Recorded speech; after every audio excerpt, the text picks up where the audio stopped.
வணக்கம் ரிதி.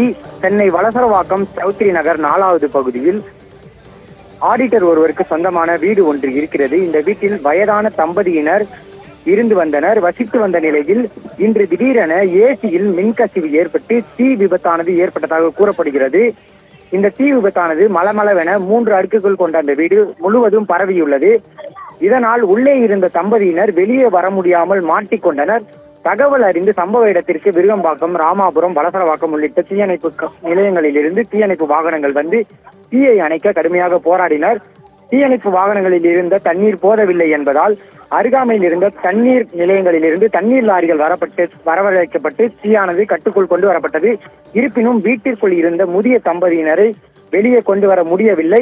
அவர்களின் நிலை என்ன ஆனது என்பது குறித்து தெரியவில்லை.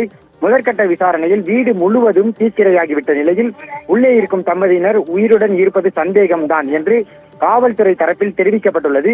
இருப்பினும் அவர்களை இன்னும் தீயணைப்பு வீரர்கள் மீட்டு கொண்டு வரவில்லை. அவர்கள் உயிருடன் இருக்கின்றனா இல்லையா என்பது குறித்து கேள்விக்குறி இருக்கிறது. அதே சமயம் வீட்டுக்குள் இருக்கும் பொருட்கள் வெடித்து சிதறுவதால் உள்ளே தீயணைப்பு வீரர்கள் முழுமையாக சென்று மீட்பு பணியில் ஈடுபட முடியவில்லை. மேலும் கரும்புகை அப்பகுதி முழுவதும் சூழ்ந்துள்ளதால் இங்கு மக்கள் சுவாசிக்க முடியாத நிலை ஏற்பட்டு அக்கந்து பக்கத்து வீட்டினர் அப்புறப்படுத்தப்பட்டுள்ளனர். அதே சமயம் இந்த தீயணைப்பு சம்பவமானது இப்பகுதி மக்களிடையே பெரும் பரபரப்பை ஏற்படுத்தி இருக்கிறது.